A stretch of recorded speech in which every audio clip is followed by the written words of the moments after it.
Hello students, welcome to our classes.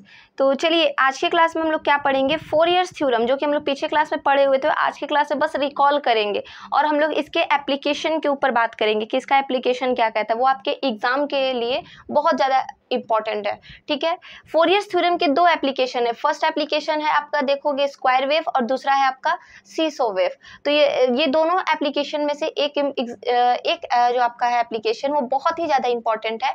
वो कौन सा एप्लीकेशन है वो आपको बताएंगे, बट आपको हम दोनों पढ़ाएंगे, क्योंकि अगर लास्ट मोमेंट में कुछ भी हो तो आपको अगर हम बताएं तो आप परेशान ना हो जाओ। ठीक है, तो इसलिए हम लोग दोनों चीज़ों को एक एक करके सारी चीज़ को हम लोग क्लियर करते जाएंगे। ठीक है, वीडियो को आगे तक देखने के लिए आप लोग को मेरे साथ बने रहना होगा चैनल पे, और बहुत प्रॉपर तरीके से पढ़ना होगा। आप देख रहे हैं ना कैसे क्या फिजिक्स और का एग्जाम होने वाला है, वीवीयू में एग्जाम आ गया है, तो वैसे ही आप लोग का भी देर नहीं लगने वाला है। एक चीज़ याद रखिएगा, इन लोग का एग्जाम खत्म होते होते में आप लोग का फॉर्म भराना शुरू हो जाएगा, और मुझे जहाँ तक लगता है 6, 7, 8 तक, मतलब जुलाई के फर्स्ट वीक तक ये लोग का एग्जाम खत्म होगा, सेकंड में आप लोग का स्टार्ट हो जाएगा। 10 से 11, 12 के बाद मतलब आप लोग का एग्जाम होने में एकदम टाइम नहीं लगेगा।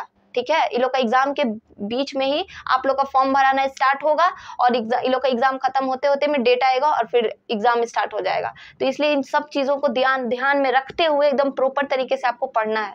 ठीक है, तो चलिए देखिए फोरियर्स थ्योरम के बारे में बस थोड़ा सा रिकॉल करते हैं आप लोग को, क्योंकि आप पढ़े हुए हो, तो हम लोग ज्यादा डेप्थ में बात नहीं करेंगे। फोरियर्स थ्योरम का फर्स्ट वीडियो देख के उसके डेरिवेशन को समझे हैं, तब आप इस वीडियो को देखिएगा, अदरवाइज आपके लिए ये वीडियो वेस्ट होगा। ठीक है, तो आप पहले पढ़े हो फर्स्ट फोरियर्स थ्योरम, आप मेरे चैनल पे जाइए, वहां पे जाके खुशी ऑनलाइन क्लासेस, आप मेरे चैनल देख ही रहे हैं, उस चैनल पे जाके आपको सबसे पहले फोरियर्स थ्योरम का प्रूफ बहुत अच्छे से देखना है, किस तरीके से ए नॉट कोफिशिएंट का हम लोग वैल्यू निकाले हैं, ए एन का वैल्यू निकाले हैं, और बी एन का वैल्यू निकाले हैं। ये सारी चीजों को करके फिर आपको आना है इसके एप्लीकेशन पे। क्लियर है?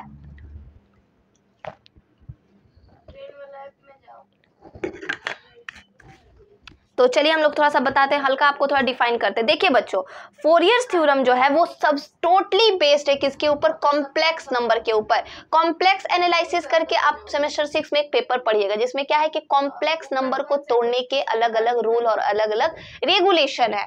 वैसे यहाँ पे ये फोरियर्स थ्योरम जो है वो क्या करता है, कॉम्प्लेक्स नंबर्स को, कॉम्प्लेक्स फंक्शन को, किसी कॉम्प्लेक्स फंक्शन को किसी पीरियोडिक टाइम पे ये क्या करता है, एनालाइज करता है, मीन्स तोड़ के इक्वली सबका वैल्यू को ये निकालता है। इक्वली नहीं, मीन्स सबका वैल्यू को ये निकालता है। यही है फोरियर्स थ्योरम।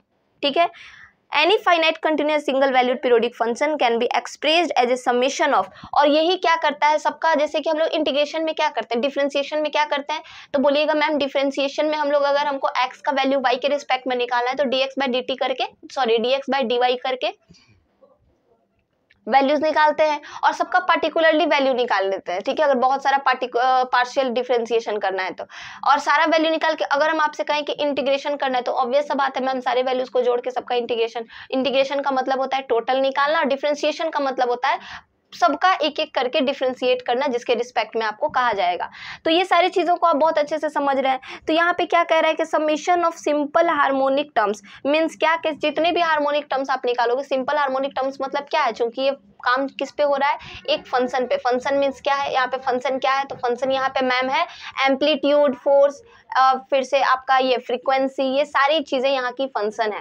फंक्शन का मतलब कोई वैल्यूज अलग टाइप का नहीं, यहाँ पे फंक्शन यही है। मतलब अगर कोई वेरिएबल हम लेंगे तो वो समझिए कुछ फ्रीक्वेंसी लेंगे, f4 फ्रीक्वेंसी लेंगे, उसको मैथमेटिक के टर्म पे हम लोग कहते हैं f of x, but physics में यहाँ पे कहेंगे फ्रीक्वेंसी लिए हैं x का, मतलब फ्रीक्वेंसी ले रहे हैं, फ्रीक्वेंसी का डिफरेंशिएशन x के रिस्पेक्ट में हम लोग कर रहे हैं। इस तरीके से यहाँ पे हम लोग समझेंगे। समझ में आ रहा है? तो ये सारी चीजों को आपको दिमाग में पहले क्लियर रखनी होगी, इसीलिए मैंने कहा कि आप सबसे पहले जाइए इंपॉर्टेंट क्वेश्चन 1 का वीडियो कीजिए, ये क्वेश्चन नंबर इंपॉर्टेंट 2 है। ठीक है, चलिए हम लोग एप्लीकेशन पे आते हैं, टाइम वेस्ट ना करते हुए। हमारा एप्लीकेशन ऑफ फोरियर्स थ्योरम क्या कहता है, देखिए, ए स्क्वायर वेव का, consider square wave defined as the displacement y बराबर a। मान के चलते हैं कि कोई भी एक स्क्वायर वेव कैसा होता है मैम, तो कुछ इस तरीके से, देखिए हम आपको दिखाते हैं, दिख रहा है आपको, कुछ इस तरीके से स्क्वायर वेव होता है कि ये कोई आपका रास्ता है, पाथ है आपका, ये तो आपको पता है डिस्प्लेसमेंट है, ये वाला आपका वेव में हम पढ़ाए थे, बहुत अच्छे से पढ़ाए थे, फोर्स्ड ऑसिलेशन पढ़ाया था वेव चैप्टर। तो ये आपका क्या है आपका, बताइए तो ये आपका है क्या, ये आपका डिस्प्लेसमेंट है, ये आपका पाथ है जो पाथ पे वो चल रहा है। तो कह रहा है कि मान लेते हैं कोई पार्टिकल है, स्क्वायर वेव बना रहा है, वो पार्टिकल कैसा है, स्क्वायर वेव। चलिए अब लैंग्वेज देखते हैं। Consider square wave define as the displacement y बराबर है, डिस्प्लेसमेंट कितना है, y बराबर a है, from t equal to 0 to t equal to capital T/2। उसमें हम लोग क्या लिए थे, फोरियर्स थ्योरम में जब हम लोग पढ़े थे तो उसमें क्या किए थे हम लोग 0 से t लिए थे। बट चूंकि यहाँ पे दो हम लोग फोरियर्स थ्योरम के एप्लीकेशन पढ़ रहे हैं, मींस इसका पार्ट वाइज पढ़ रहे हैं, ठीक है। तो इसका इसमें लेके देखेंगे क्या कि अगर हम स्क्वायर वेव कर रहे हैं, अगर हम स्क्वायर वेव लेके चल रहे हैं तो 0 से T/2, 0 से कितना T/2। जब 100 वेव करेंगे तो उसमें भी हम लोग देखेंगे अलग टाइप का। तो मतलब हम लोग करके देख रहे हैं कि चलिए एक राउंड में अगर पूरा राउंड नहीं चलना है, पूरा ऑसिलेट नहीं हो रहा है, एक राउंड चल रहा है, जैसे कि हम झूला वाला एग्जांपल लिए थे ना, झूला वाला एग्जांपल में मैंने बताया जैसे कि आप झूला का एग्जांपल ले लो, उसमें क्या होता है कि उसमें आप किसी को धक्का दे दो तो वो आगे जाएगा, तो सिर्फ आगे जाने तक का हम आपसे पूछ रहे हैं कि बताइए कितना आगे गया। लेकिन ऐसा तो नहीं है कि सिर्फ आगे ही रह जाएगा, बैक भी आएगा। तो जब पूरा आगे पीछे होगा तो ये पूरा ऑसिलेशन का काम कर रहा है। बट सिर्फ आगे तक जाने का बात करेंगे तो वहां पे ऐसे ही कुछ समझिए कि कोई स्क्वायर वेव है तो कुछ आगे तक ही जा रहा है, अभी पीछे आने का बात नहीं हो रहा है। तो इसलिए इसका T/2 टाइम लिए, हाफ टाइम में इसको अपना काम करना है। एंड द डिस्प्लेसमेंट y बराबर 0, y का वैल्यू को हम लोग कहते हैं 0 से आ रहा है फ्रॉम कहां तक, T/2 तक। अब यहाँ पे देखिए क्या लिखा हुआ है, square wave the Fourier series is given. Fourier series कुछ इस तरीके से था ना, y बराबर a0 समीशन ऑफ n बराबर 1 to infinity an cos n omega t plus summation of n बराबर 1 to infinity bn sin n omega t। यही आपका था, क्या था आपका, तो ये आपका था Fourier theorem where a0 is given by, a0 क्या है आपका, देखिए आपका a0 क्या निकलता है उसको देखना है।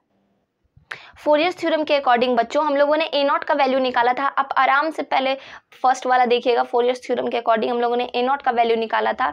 उसी चीज को थोड़ा y के जगह पे क्या हम लोग लिए हैं, तो मैम हम लोग y के जगह पे क्या लिए, तो y के जगह पे मैम यहाँ पे साफ दिख रहा है y बराबर a है।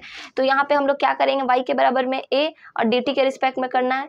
फिर इस चीज को एक बार करना है 0, एक बार y बराबर कितना लिया है, देखिए दो बार लिया है।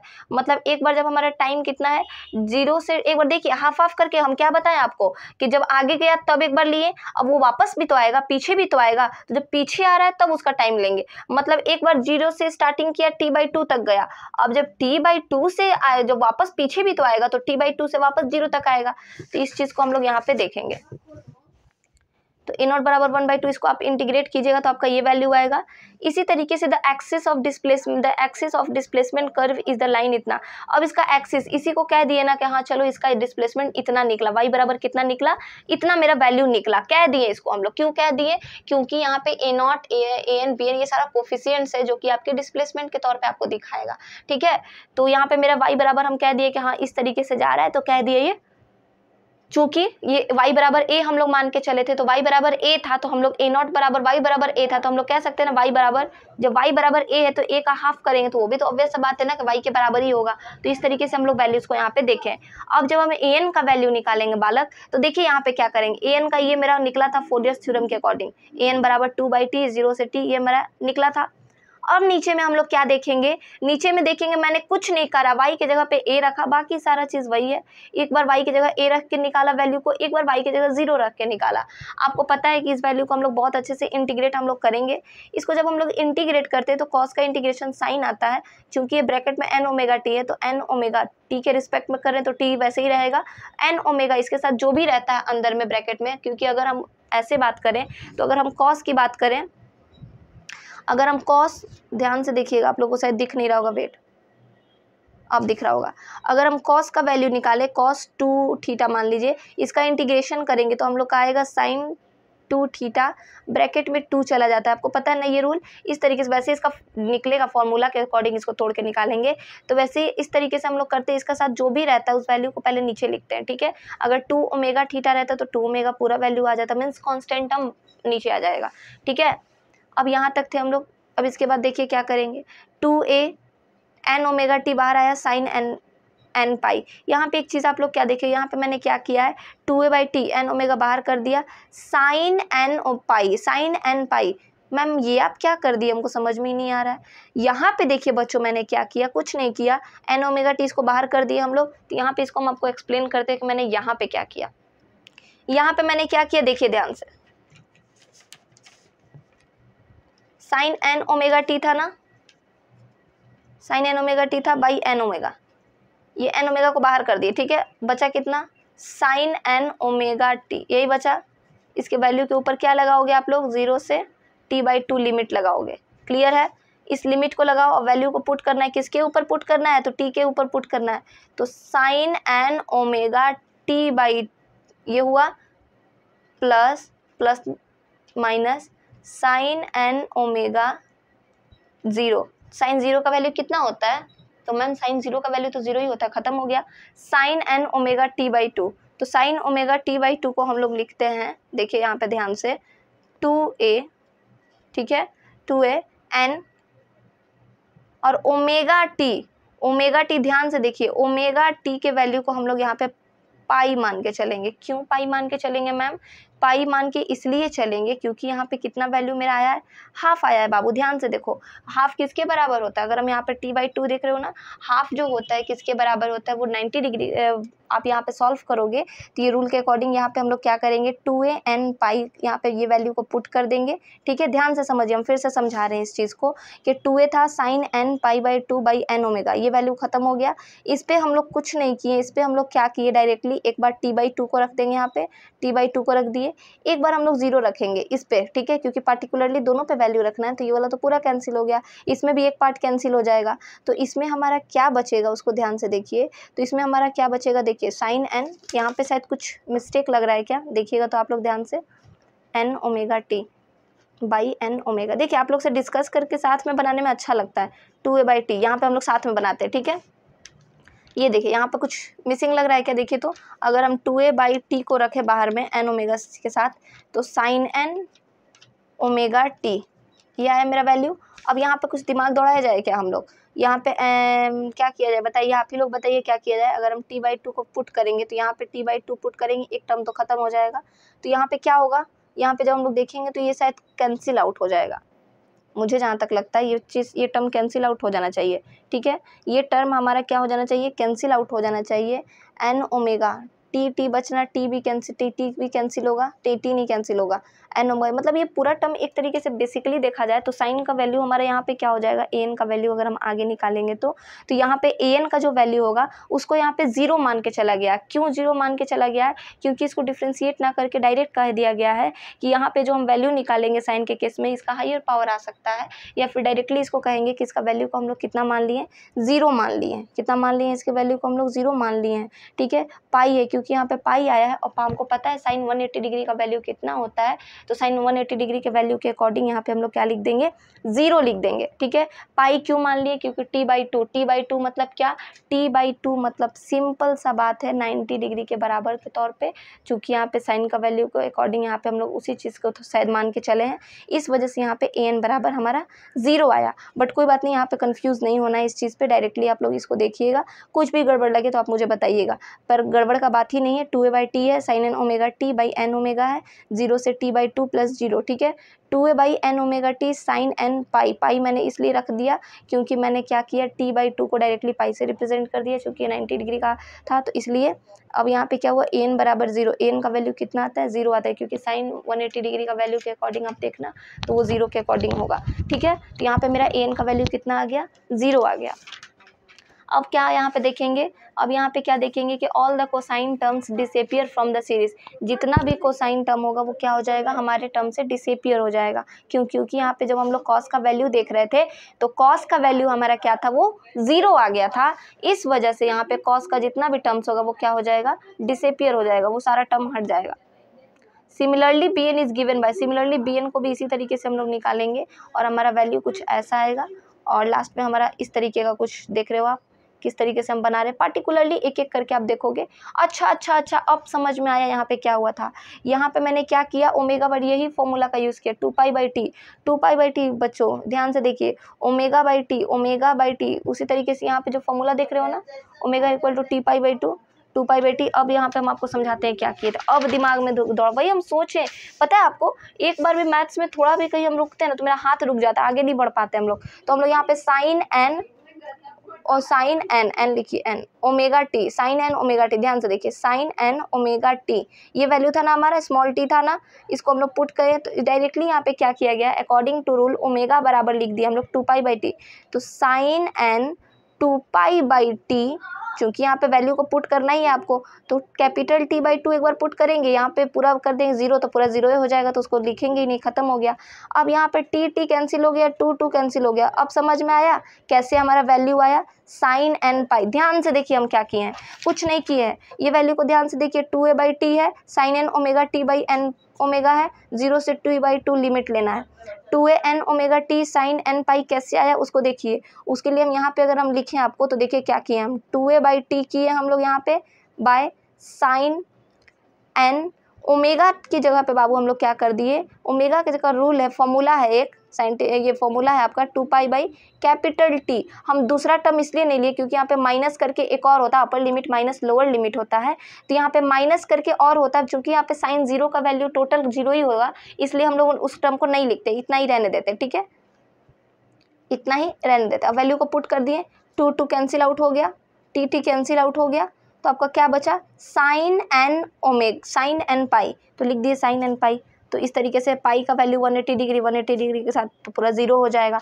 तो इस तरीके से आप देख रहे हो ना कैसे हम बना रहे हैं, ठीक वैसे यहाँ पर भी मैंने बनाया है, आप देखिए, ठीक है। bn का वैल्यू हमारा इस तरीके से निकला, आप एक बार इसको देखिए ध्यान से, ठीक है।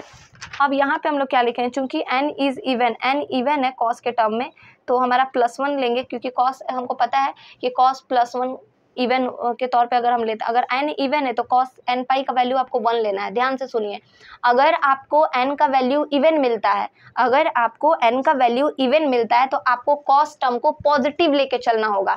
मीन्स क्या मैम, मीन्स ये कि यहाँ पे जो कॉस का टर्म दिख रहा है आपको, ये नेगेटिव टर्म में दिख रहा है, चूंकि ये नेगेटिव से मल्टीप्लाई होगा तो नेगेटिव टर्म में, लेकिन जब कॉस का टर्म आपको, जब n का टर्म आपको, कॉस का टर्म यहाँ पे नेगेटिव दिख रहा है ना, अगर n का टर्म, सिर्फ n का बात कर रहे हैं हम, n का टर्म अगर आपको पॉजिटिव मिल रहा होगा तो इवन मिलेगा आपको, इवन बोलते हैं ना उसको, इवन मिलेगा, तो आपको कॉस के टर्म को +1 लेके चलना होगा। मीन्स क्या, प्लस लेना होगा, माइनस नहीं ले लीजिएगा आप।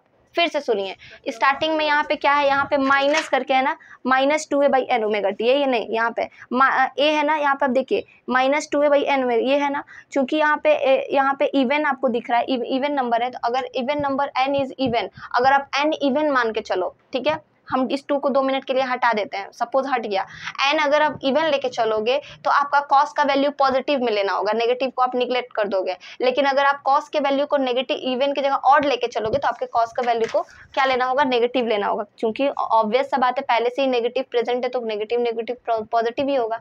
चलिए इसको देखते हैं थोड़ा, तो अगर n इज ऑड तो cos n पाई बराबर -n, तो bn का वैल्यू इतना, मतलब जब आप पॉजिटिव लिए तो bn बराबर 0 आया, जब नेगेटिव लिए तो इतना वैल्यू आया। तो इस तरीके से आप देखोगे कंसिक्वेंटली इवन टर्म्स क्या हो जाएगा, डिसअपियर हो जाएगा, क्योंकि इवन टर्म्स हम जब लिए तो भाई 0 आया, तो ऑब्वियस सा बात है जब 0 आया तो उसको क्या लिखेंगे, तो वो डिसअपियर हो गया। अब इसी तरीके से therefore complete series in the case of square wave under coincidentally is given by, इस तरीके से आपका पूरा सीरीज निकलेगा। सबका वैल्यू बाबू पर्टिकुलरली मैंने यहाँ निकाल दिया है, आप एक बार देखोगे इसको तो पूरे अच्छे तरीके से क्लियर होगा। ये जो हमारा इक्वेशन था फोरियर थ्योरम का, उसके अकॉर्डिंग यहाँ पे b1 b2 सब चीज़ का वैल्यू को यहाँ हम रख देंगे, क्योंकि फोरियर थ्योरम में जब मैंने पढ़ा था तो उसमें हम लोगों ने देखा था ना कि ये जो हमारा रूल है इसको मैंने देखा था, तो इस तरीके से इन सब का वैल्यू को आप रख दोगे, पुट कर दोगे, तो आपका कुछ इस तरीके से स्क्वायर वेव का निकल जाएगा। या इसी को कहते हैं this series shows a square wave equation, ठीक है, जो कि साइन पे आएगा, स्क्वायर वेव याद रहे, देखिए इसी तरीके से साइन पे आएगा। तो यहाँ तक आपको लिखना है, if we take first 3 terms then curve is shown as continuously line in figure 2 but it large number of terms are taken. अगर हम 3 टर्म तक लेते हैं, 1 2 3 टर्म तक लेते हैं, 3 टर्म तक लिए है ना, तब तो कर्व हमारा नॉर्मल दिखेगा, लेकिन जब ज़्यादा बड़ा बड़ा लेंगे तो फिर कर्व हमारा कहाँ तक जाएगा, मीन्स क्या कि जब हम किसी को नॉर्मल धक्का दे के झुलाते हैं तो वो तो ठीक है समझ में आएगा, लेकिन बहुत ज़्यादा जोर से धक्का देंगे तो हमको नहीं पता कि मेरा एम्पलीट्यूड और फ्रीक्वेंसी कितना इंक्रीज करेगा। तो बस वही चीज़ को यहाँ पे आपको समझना है, ठीक है। तो इस तरीके से आपको इस चीज़ को दिखाना है कि इसका एम्पलीट्यूड जो है वो समझ में नहीं आएगा और कुछ इस तरीके से रिप्रेजेंट बढ़ता घटता दिखेगा, ठीक है। तो उम्मीद करते हैं आपको ये एप्लीकेशन समझ में आया होगा, और मुझे लगता है यहीं पे डाउट होगा, बट यहाँ का डाउट क्लियर हो गया ना। आप कैसे आया ये चीज़, कुछ नहीं किए, एंड ओमेगा बराबर 2π/t लिख दिए, आप लोग ब्रैकेट में यहाँ पे लिख सकते हो, ओमेगा बराबर 2π/t, ठीक है। तो उम्मीद करते हैं सारा चीज़ अब क्लियर होगा। तो ये इस एप्लीकेशन को कर लीजिएगा, एग्जाम के पॉइंट ऑफ व्यू से बहुत बहुत इंपॉर्टेंट है। अब कल के क्लास में हम लोग पढ़ेंगे 100 वेव का, तो वो भी आपके लिए इंपॉर्टेंट है। उसके बाद ये फोरियर थ्योरम का काम कंप्लीट है, आप देख रहे होंगे, इसके बाद हम लोग एक नया सॉ टूथ वेव पढ़ेंगे। उसके बाद ये सॉ टूथ वेव मतलब इसी का एप्लीकेशन, दूसरा एप्लीकेशन। उसके बाद हम लोग इसका कुछ न्यूमेरिकल बनाएंगे, क्योंकि इस बार एग्जाम में एक न्यूमेरिकल दे सकता है।